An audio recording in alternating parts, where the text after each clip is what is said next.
সারা দেশের মতো পার্বত্য এলাকায় বৃষ্টির পর পর্যটকরা যাচ্ছেন সমুদ্র পাহাড়ের সৌন্দর্য দেখতে। কক্সবাজার ও রাঙামাটি থেকে এই বিষয়ে জানাবেন সহকর্মীরা। শুরুতে যাচ্ছি কক্সবাজারে, সেখানে আছেন আমাদের সহকর্মী তৌফিকুল ইসলাম। তৌফিক, কয়েক দফা ভারী বৃষ্টির কারণে কক্সবাজারে পর্যটক উপস্থিতি কম ছিল, এখন কি পরিস্থিতি দেখছেন? এখন জন্ম সনদ দিয়ে খোলো বিকাশ স্টুডেন্ট অ্যাকাউন্ট, নিজের বিকাশ নিজে কর। যেহেতু সাপ্তাহিক ছুটির দিন, গতকালকে শুক্রবার ছিল, আজকে শনিবার, তো সেই কারণে মূলত গতকালকে আমরা পর্যটকদের উপস্থিতি দেখেছি। আজকেও কিছু সংখ্যক পর্যটক আসছে। তবে আপনি জানেন, টানা কয়েকদিনের ভারী বৃষ্টিপাত এবং বর্ষণের কারণে বুধবার কক্সবাজার পুরো হোটেল মোডেল জোন এলাকায় জলাবদ্ধতা তৈরি হয়েছিল। সেই সময় পর্যটকদের ভোগান্তি ছিল। এখন যে পানি নেমে যাওয়ার কারণে এখন কিন্তু সেই ভোগান্তি নাই। তবে আমি আছি সমুদ্র সৈকত এলাকায়। সমুদ্র সৈকত এলাকায় আপনি দেখতে পাচ্ছেন সকাল থেকে পর্যটকদের যে উপস্থিতি সেটি অনেকটা লক্ষণীয়। এখানে যেই দেশের বিভিন্ন প্রান্ত থেকে যারা ঘুরতে আসছেন তারা যে যার মতো করে আনন্দ উপভোগ করছেন। তবে এখন যেহেতু ভাটা লাল পতাকা টাঙানো হয়েছে, তারপরও অনেকেই সমুদ্র স্নান করছেন। আপনি জানেন, গত কয়েকদিন ধরে টানা বৃষ্টিপাত এবং ভারী বর্ষণে এখানে যে হোটেল মডেল জোনের পেছনে পাহাড় ধস হয়েছিল, সেখানে একজন মারা গেছে এবং পুরো কক্সবাজার জেলায় 4 জনের মৃত্যু হয়েছে। তবে এখন পর্যন্ত এই যে হোটেলের প্রধান সড়কের পাশে যে সকল হোটেল রয়েছে, সেখানে যেই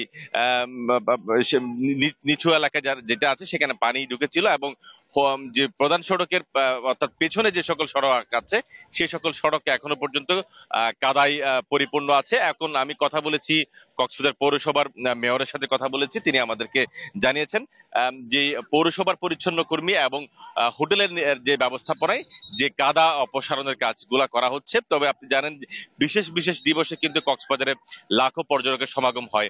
এখন কিন্তু বিশেষ কোনো দিবস নেই, তারপরও সাপ্তাহিক যে ছুটি শুক্রবার এবং শনিবার কিছু সংখ্যক পর্যটক কক্সবাজারে এসছে এবং তাদের মধ্যে আসলে অনেকটা উচ্ছ্বাস দেখতে পাচ্ছি। এখন পর্যন্ত সেই যে জলাবদ্ধতার সেই পরিস্থিতি এখন নাই, পরিস্থিতি অনেকটা স্বাভাবিক। তৌফিক, আপনি সাথে থাকুন। এবার আমরা যেতে চাই রাঙামাটিতে, সেখানে আছেন আমাদের সহকর্মী হিমেল চাকমা। হিমেল, এই মুহূর্তে রাঙামাটিতে পর্যটকদের আনাগোনা কেমন দেখছেন? ভারী বৃষ্টি এবং বন্যা পর্যটন খাতে কোনো ধরনের প্রভাব ফেলেছে কিনা? রাঙামাটিতে বর্তমানে বৃষ্টিও নেই, অর্থাৎ পাহাড় ধসের যে সম্ভাবনা, যে ঝুঁকি, সেটাও কিন্তু কমে গেছে। তো আমরা দেখেছি বিগত সপ্তাহখানেক আগে থেকে যে বৃষ্টিপাত হয়েছিল, সেখানে পর্যটকগামী যারা সাজেক যারা গিয়েছিলেন তারা কিছুটা বিড়ম্বনার শিকার হয়েছেন। সেই পরিস্থিতি বর্তমানে নেই। তবে একটা বিষয় আমি বলে রাখি যে রাঙামাটিতে পর্যটন খাতের যে আগে যেভাবে টুরিস্ট আগমন ছিল, সেই পরিমাণটা কিন্তু এখন কমে গেছে বলা যায়।